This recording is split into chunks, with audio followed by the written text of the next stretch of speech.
अस्सलाम वालेकुम students, welcome back to my channel. Students, उम्मीद है कि आप खैरियत से होंगे। स्टूडेंट्स, अब हम रेस्पिरेशन हमने पढ़ा था दो तरह की होती है, एक एरोबिक एनारोबिक।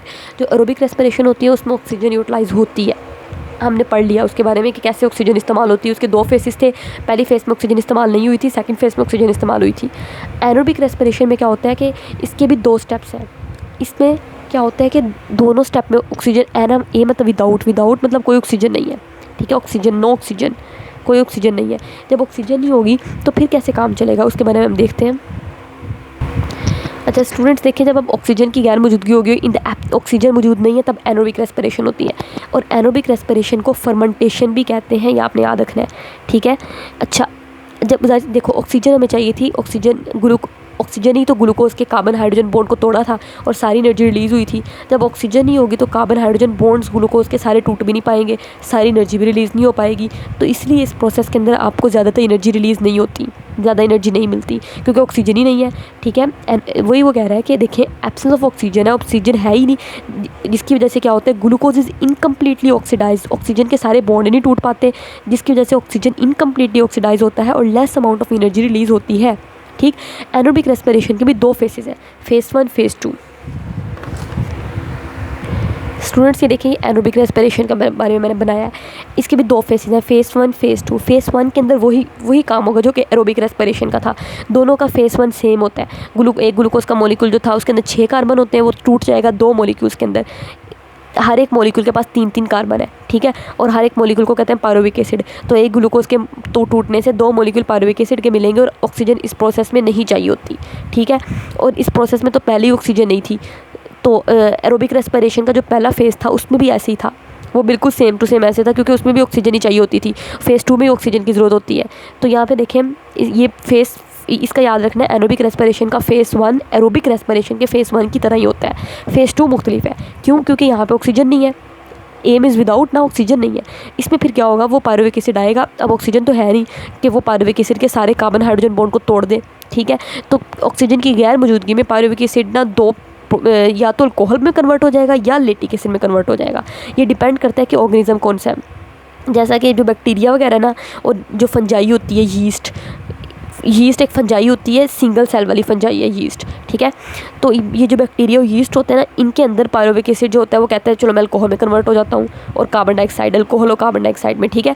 तो इसलिए इस प्रोसेस में चूँकि अल्कोहल बन रही है ना, तो इसलिए इसको कहते हैं अल्कोहलिक। और मैंने कहा था एनारोबिक रेस्पिरेशन को फर्मेंटेशन भी कहते हैं, तो इसलिए इस प्रोसेस को अल्कोहलिक फर्मेंटेशन कहते हैं, ठीक है। और कुछ और ऑर्गेनिजम्स के अंदर क्या होता है कि पायरुविक एसिड कहता है नहीं मैं अल्कोहल में कन्वर्ट नहीं होगा और कार्बन डाइऑक्साइड में कन्वर्ट नहीं होगा, मैं ना लेटिक एसिड में कन्वर्ट हो जाऊंगा। तो उन ऑर्गेनिजम्स के अंदर पायरुविक एसिड लेटिक एसिड में कन्वर्ट हो जाता है। तो इस प्रोसेस को फिर कहते हैं लेटिक एसिड बना है, लेटिक एसिड, और ये फर्मेंटेशन है, फर्मेंटेशन, ठीक है। तो ये क्या चीज़ बनती है इस प्रोसेस के एंड में, उसकी बुनियाद पे हमने इनका नाम रख दिया। तो एनारोबिक रेस्पिरेशन भी दो तरह की होती है, अल्कोहलिक फर्मेंटेशन और लेटिक एसिड फर्मेंटेशन। अल्कोहल बनेगी तो अल्कोहलिक फर्मेंटेशन, लेटिक एसिड बनेगा तो लेटिक एसिड फर्मेंटेशन। देखो आपको नज़र आ रहा है कि ये जो कार्बन हाइड्रोजन बॉन्ड है ये अभी भी उसी तरीके से मौजूद है। देखिए कार्बन हाइड्रोजन बॉन्ड अभी भी उसी तरीके से मौजूद है, क्योंकि ऑक्सीजन ही नहीं है। ऑक्सीजन होती तो वो बॉन्ड ये वाले तोड़ती, बॉन्ड नहीं टूटे हुए, ये एनर्जी अभी भी अंदर स्टोर हुई है, मतलब ये एनर्जी अभी भी रिलीज़ हो सकती है, लेकिन हुई नहीं है।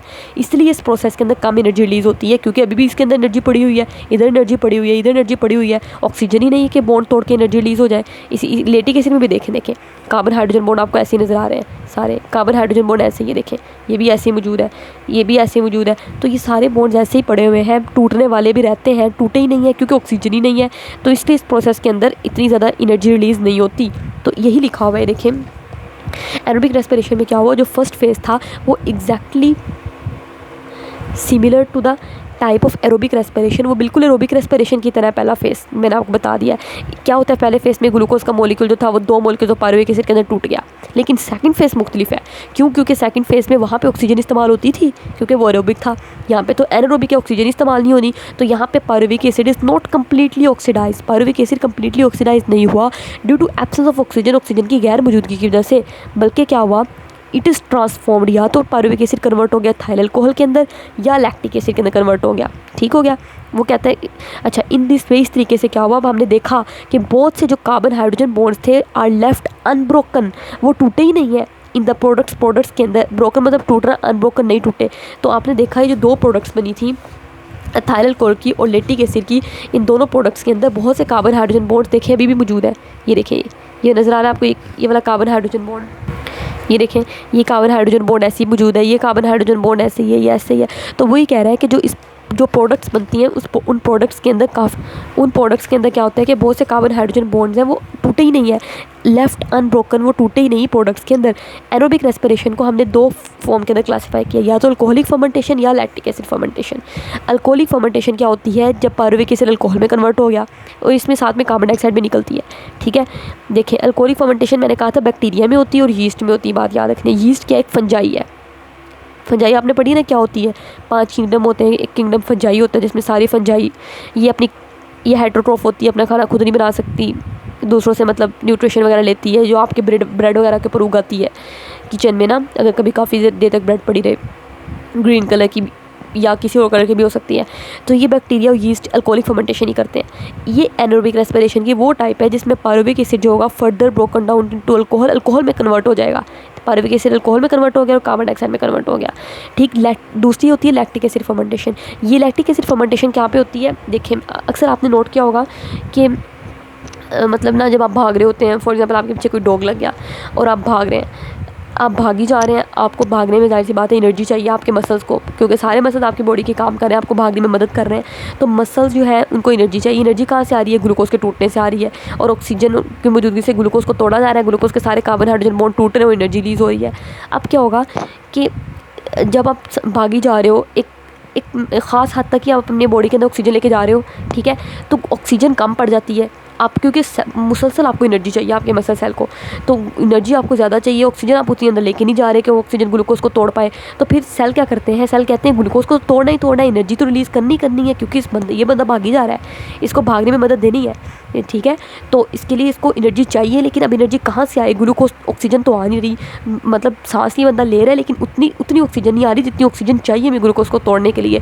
फिर सेल एक दूसरी ट्रिक अपनाता है कि वो एनारोबिक रेस्पिरेशन शुरू कर देता है हमारी बॉडी का सेल, मतलब कि ऑक्सीजन की गैर मौजूदगी में वो ग्लूकोज को तोड़ना शुरू कर देगा।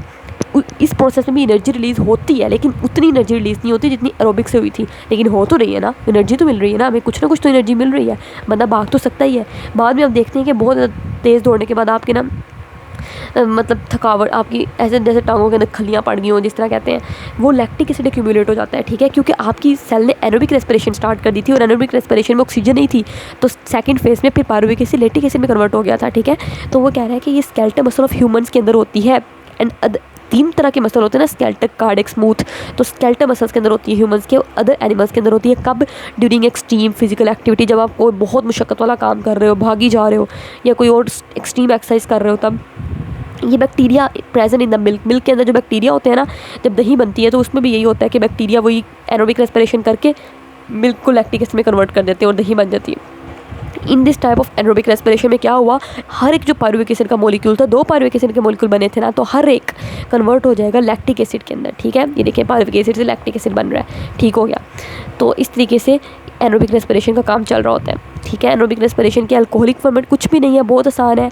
ऑक्सीजन की गैर मौजूदगी, ऑक्सीजन इस्तेमाल ही नहीं हुई पहले फेज़ में, तो पहला फेज़ तो बिल्कुल एरोबिक रेस्पिरेशन वाला है। सेकंड फेज़ अलबत्ता मुख्तलिफ है, क्योंकि ऑक्सीजन ही नहीं है, तो ऑक्सीजन की गैर मौजूदगी में पायरुविक एसिड या लैक्टिक एसिड में कन्वर्ट हो जाएगा या अल्कोहल में कन्वर्ट हो जाएगा।